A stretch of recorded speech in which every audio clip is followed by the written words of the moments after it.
మన ఆరోగ్యానికి ఎంతో మేలు చేసే ఓట్స్ పరోటా ఒక్కసారి తిన్నారంటే మళ్ళీ మళ్ళీ కావాలంటారు. మన ఆరోగ్యానికి ఎంతో మేలు చేసే, అలాగే బరువు తగ్గాలనుకునే వాళ్ళకి కానీ, డయాబెటీస్ వాళ్ళకి కానీ, అధికంగా ప్రోటీన్ మరియు ఫైబర్ ఉండే the best paratha oats paratha. ఈ పరాటాలు మనం ఏదైనా చట్నీతో తినొచ్చు, లేదా గ్రేవీ కర్రీస్తో తినొచ్చు, లేదా అలాగే నేరుగా తిన్నా కూడా చాలా బాగుంటాయి. మనం ఎక్కడైనా ట్రావెల్ చేసినప్పుడు కూడా ఈ పరోటాలను చేసుకొని వెళ్ళవచ్చు.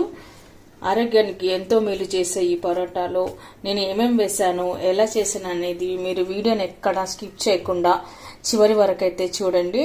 చాలా మృదువుగా, సాఫ్ట్గా అయితే చాలా బాగున్నాయి.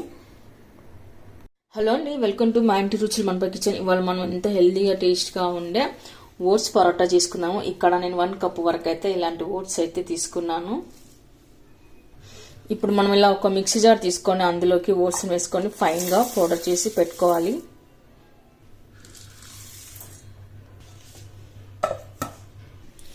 ఇలా స్మూత్గా మనం గ్రైండ్ చేసి పెట్టుకున్న తర్వాత ఇప్పుడు ఒక బౌల్ తీసుకొని ఇందులోకి పిండినంత వేసుకొని పెట్టుకోవాలి. మనం ఇక్కడ ఏ కప్పుతో అయితే ఓట్స్ తీసుకున్నామో అదే కప్పుకు సమానంగా గోధుమ పిండి తీసుకోవాలి. ఇప్పుడు మనం ఈ పిండినంతా ఇలా ఒకసారి కలిపెట్టుకోవాలి.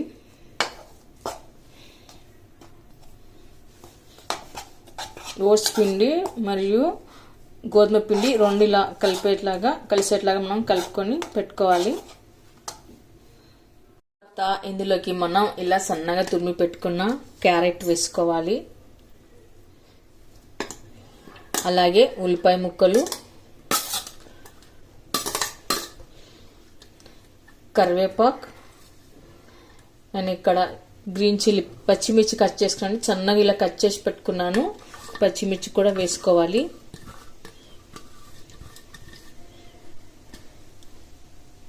తర్వాత ఇందులోకి మనం ఇలా సన్నగా కట్ చేసి పెట్టుకున్న కొత్తిమీర వేసుకోవాలి. ఆ తర్వాత ఇందులోకి మనం ఇలా సన్నగా కట్ చేసి పెట్టుకున్న మెంతెంకూర ఆకులను వేసుకోవాలి.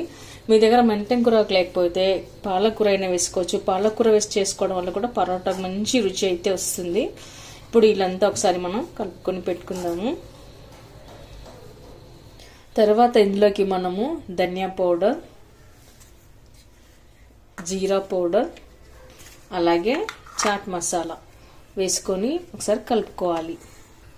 ఇప్పుడు కొద్దిగా జీలకర్ర, రుచికి సరిపడా ఉప్పు వేసుకోవాలి.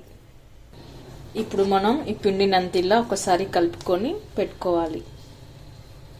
తర్వాత మనం ఈ పిండిలోకి కొద్దిగా నీరు వేసుకుంటూ చపాతీ పిండిలాగా కలుపుకొని పెట్టుకోవాలి. ఇలా పిండి తడిపి పెట్టుకున్న తర్వాత కొద్దిగా నూనె వేసుకోవాలి. కొద్దిగా ఆయిల్ వేసుకొని కలుపుకోండి.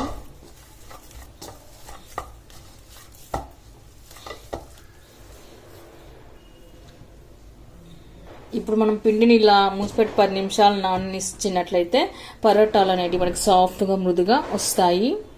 10 నిమిషాల తర్వాత చూడండి, పిండి అయితే ఇలా సాఫ్ట్గా మెత్తగా అయితే నానిపోయింది. ఇప్పుడు మనం చపాతీ పీట మీద కొద్దిగా ఆయిల్ అప్లై చేసుకోవాలి.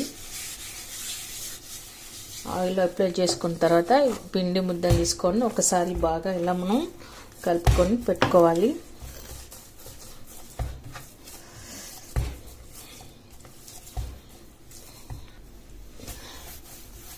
ఇలా అంతా చేసి పెట్టుకున్న తర్వాత మనకు పరోటా కావాల్సిన సైజులోకి అయితే ఇలా ఉండలు చేసుకొని పెట్టుకుందాము.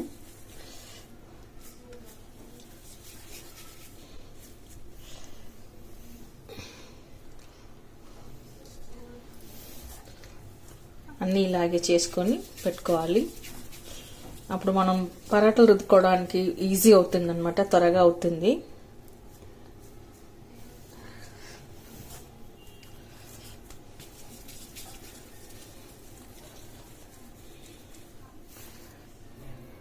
మనం తీసుకున్న కొలత ప్రకారం అయితే నాకు ఇక్కడ 10 వరకు అయితే పరోటాలు వచ్చాయండి. ఆ తర్వాత ఇప్పుడు మనం ఇలా ఒక్కొక్కటి పిండి ముద్దను తీసుకొని పొడి పిండిలోకి అద్దుకొని చపాతీలాగా రుద్దుకొని పెట్టుకోవాలి.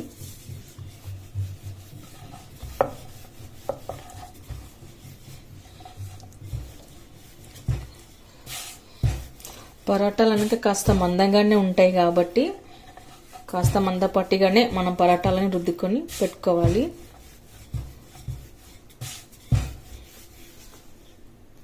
ఇలా మనం రుద్దుకొని పెట్టుకున్న తర్వాత రౌండ్ షేప్ కావాలంటే ఇలా ఒక బాక్స్ మూత వస్తుంది కదండి, ఇలా మూత పెట్టుకొని మనం ఇలా ఒత్తుకోవాలి.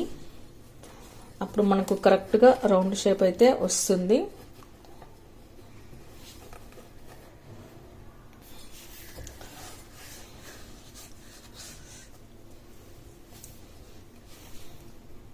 చూడండి, కరెక్ట్గా అయితే ఇలా రౌండ్ షేప్ వచ్చింది. ఈ మందం రుద్దుకుంటే సరిపోతుంది. తర్వాత మనం వీటిని తీసుకొని ఇలా చపాతీ పన్నం పైన వేసుకొని రెండు వైపులా కాల్చుకోవాలి. నెయ్యి కానీ నూనె కానీ వేసుకొని అప్లై చేసుకోవాలి. ఆ తర్వాత మనం పరాటాని తిరిగి వేసుకొని ఇటువైపు కూడా నెయ్యి వేసుకొని నెయ్యి కానీ నూనె కానీ అంటించుకొని కాల్చుకోవాలి. మిగతా పరోటాలు కూడా ఇలాగే కాల్చుకొని పెట్టుకుందాము.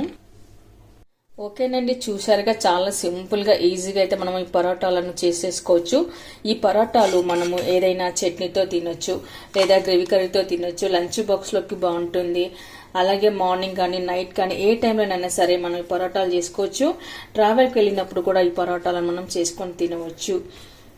అయితే మీరు వీడియోని మీరు చూసారు కదా, మీరు కూడా ఒకసారి ట్రై చేయండి. మీకు ఎలా కుదిరిందో కామెంట్స్లో పెట్టండి, లైక్ చేయండి, షేర్ చేయండి.